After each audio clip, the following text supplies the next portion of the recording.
Feno fanajana ho anao zay manaraka hatrany ity fandarina zany malaza ity. Rehefa farany herinandro moa dia mifamoivoy eo amin'ny sehatry ny haino aman-jery na ny tambazotra sosialy ireo vaovao maro samihafa. Tsambakan'izany ary saika andrasany be sy maro amin'ny fifamoivoizany vaovao amin'ny tambazotra sosialy sy ny haino aman-jery ny vaovao an'ny antoko TGV sy ny mpanohana ny fitondram-panjakana. Mazava ho azy ny volomboasary no tiantsika resahanao anatin'izany. Ny volomboasary izay tsy menatra intsony mangaladia amin'izao fotoana izao, mihazakazaka mafy manomana ny fifidianana filoham-pirenena taona 2024 ary mandrilika amin'izany tokoa ka saika ampinamon-javatra ny fiainan'ny firenena ankehitriny. Ny fihetsiketsehana amin'ny alalan'ny kongresy na ny fihaonana ho an'ireo isaky ny faritra na distrika na commune no tanterahany eo anivon'izany volomboasary izany. Volomboasary izay loko ho an'ny antoko miaradia amin'ny fitondrana ankehitriny. Telo sosina be zao ny hetsika nataon'izy ireo zay nalaza tamin'ny faran'ny herinandro ka anisan'izany ny fizarana moto avy amin'ny filoham-pirenena ho an'ireo ben'ny tanàna ao anatin'ny faritra Diana ka ny solombavambaoaka ny Madagasikara izay filoha lefitry ny antenimieram-pirenena sady sekretera nasionaly ny TGV faritanin'ny Antsiranana no nanolotra izany. Nambara fa hoe hoentin'ireo ben'ny tanàna miasa izany amin'ny asa makadiry izay miandry azy. Herintaona mialoha amin'ny fifidianana filoham-pirenena 2023 no misy izany. Fa naninona ny tsy tany amin'ny 2020, naninona ny tsy tany amin'ny 2021, na tany amin'ny 2022 fa herintaona mialoha an'izany fifidianana izany no tolorana moto ireo ben'ny tanàna ary izy rehetra. Volam-panjakana nefa no azo antoka ny fidianana izany fa tsy vola avy any am-paosin'ny filohan'ny repoblika akory. Raha toa ka vola avy any am-paosin'ny filohan'ny repoblika dia mila hazavaina eo anatrehan'ny fitantanana ny volam-panjakana sy ny raharaham-panjakana izany mba ho fantatry ny rehetra. Satria tokoa mantsy ny anjaika amin'ny alalan'ny pôlo miloko volomboasary ireo ben'ny tanàna nandray izany dia tahaka ny hoe haniny antoko izay miaradia amin'ny fitondrana ny fanomezana izany.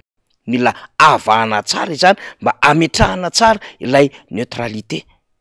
Indrindraindrindra eo amin'ny famoaham-bolam-panjakana na ny fikirakirana amin'ny ankapobeny ny volam-panjakana orthodoxe financière dia misy fahamailona avokoa zany ambarantsika rehetra izany. Itsakeliny dia misy tompon'andraikitra tahaka ny nambarany teo anivon'ny gazety Tia Tanindrazana Andrano dia hoe manondrana. Zany hoe manao zavatra nitondra fiomezana ho an'ny be sy maro ny loholona izay miloko volomboasary ny akanjo nanaovana. Mazava ho azy miaradia amin'ny fitondrana izay nitokana tetezana azo tany amin'ny distrika ny Mitsinjotany ary dia nolanjaina mihitsy ngialo olona ny tety tanàna. Misy fanehoan-kevitra ray moa izay nataona olobe manana ny toerany eo amin'ny fiarahamonina any amin'ny faritra maro mihitsiny izay nilaza fa tsy fomba ary tsy mety ny zavatra nataony zany loholona izany. Zany no atarafany any amin'ny hoe samy manao ny hazakazaka ary mampiseho eo masony ny mpanendry azy, mampiseho eo masony ireo patron politikany na ny solombavambaoaka na ny loholona na ben'ny tanàna amin'ny fiatrehana ny 2023 mba hanababona ny fon'ny mpifidy teny zao sahady hoe miasa amin'ny fitondram-panjakana ka tetezana azo zay saka zay asa fataony rehetra ary ny maro dia efa nanao zany fa tsy mba tetezana beton akory no anaovana fihetsiketsehana zay avoaka amina tambazotra sosialy. Ary zava-misy tamin'ny Bekily izay nitarihan'ny sekretera nasionaly ny TGV faritany Toliary ihany koa dia nahatolagaga ny rehetra. Nahatolagaga satria na ny fomba ny antrehany izany ary satria voalaza fa kongresy no nitanterahana dia mampametra-panontaniana ny amin'ny hoe nahoana ny eo anivon'ny prefet na ny distrika no nanome lalana mazava tsara ireny kanefa rehefa misy antoko politika izay manao fameloma masony antokony na mankalaza amin'ny 20 taona izay fihetsehana tsisy risika fa fihetsehana ao anatin'ny andraikitry ny antoko politika izay voalaza ny 2020 mifehan'izany lalàna izany 2011-012 dia ny fifanetanana sy fizaram-baovao ary fampiofanana mpikambana ho aminy no tanterahany antoko tiako Madagasikara nefa tsy azony alalana zany ary banana tsiditra ao anatina toerana an'olona manokana izy. Ato anefa tahakan'izay nyseho tanontolo ary tamin'ny Bekily dia malalaka amin'ny fanehoan-keviny TGV ary manao fihetsiketsehana mandeha manao lanonana eraky ny tanàna amina dia samihafa, mamakivaky ny tanàna ary dia manao kabary politika niatrika sy vonina hiatrika ny 2023 miaraka amin'ny bazina ary manomana izany. Mova tsy tahaky ny propagande kely izany. Lalam-pifidianana raha teo dia tsy ahitana taratra ny amin'ny endriky ny pré-campagne akoatry ny hoe fidio na fidio izahay, fa azo atao daholo ny fihetsiketsehana rehetrarehetra. Ka io fihetsiketsehana ataon'ny TGV io dia fakana tombony mialoha mihoatra ny antoko politika hafa, ka ampiasaina ao anatin'izany ny tompona ndraiky mpanjakana mivatana eny anivon'ny faritra sy ny distrika sy ireo nomena na tendrena isan-kerinandro ao anatin'ny filakevitry minisitra amin'ny alalan'ireo tale isam-paritra zany sy eny anivon'ireny distrika samihafa ireny.